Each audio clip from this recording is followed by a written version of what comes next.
यति बेला नरेनाथ गाउँपालिका वडा नम्बर 1 मा चाहिँ चौथो वडा अध्यक्ष कप सञ्चालन भइरहेको छ, जो कि यो गेम रहेको छ क्वार्टरको गेमबाट चाहिँ अब सेमीमा जाँदैछ। अब यो गेम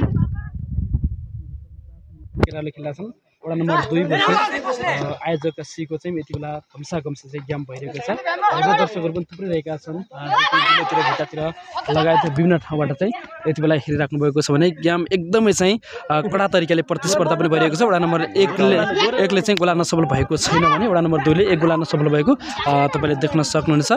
खेल भने चाहिँ पहिलो हाफमा चाहिँ खेल प्रतियोगिता यति बेला भइरहेको कुरा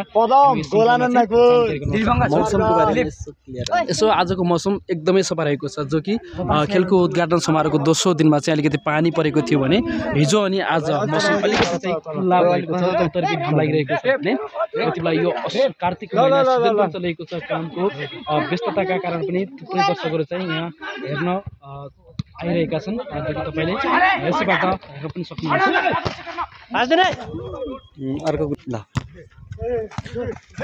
यति बेला गेम तपाईले देख्न सक्नुहुनेछ, जो कि एकदमै साना भए पनि चाहिँ खेल एकदमै राम्रो आफ्नो प्रदर्शन गरिरहेका छन् खेलाडीहरूले, जो कि कुनै बेला चाहिँ तराई क्षेत्रमा मात्रै खेल्ने गरेको खेल अहिले पहाडी इलाकामा पनि यसै गरी फुटबलको चाहिँ एकदमै चाहिँ प्रचलन रहेको तपाईले पनि हेर्न सक्नुहुनेछ, जो कि पछिल्लो चरणमा एकदमै गाउँघरतिर पहाडी इलाकातिर चाहिँ फुटबलप्रति एकदमै चाहिँ थुप्रै युवाहरू चाहिँ एकदमै आकर्षित पनि भएका छन्, जो कि आफ्नो खेलप्रतिको विकासलाई पनि एकदमै चाहिँ विकास गरिरहेको कुरा पनि सम्पूर्णमा जानकारी गर्न चाहन्छौँ।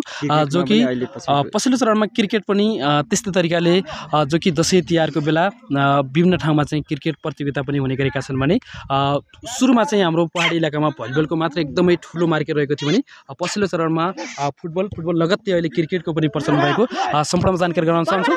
जो कि यो अहिलेको अवस्थामा चाहिँ फुटबल एकदमै घम्सामा भइरहेको कुरा सम्पूर्णमा हामी जानकारी गराउन चाहन्छौँ। एकदमै मेरो नाम शिशिर विष्ट, फुटबल खेलिरहेका छन्, जो कि अहिले हामी बाहिर बसिरहेका छौँ। एकैछिनपछि म जानकारी गराउन चाहन्छु। अनि आफ्नो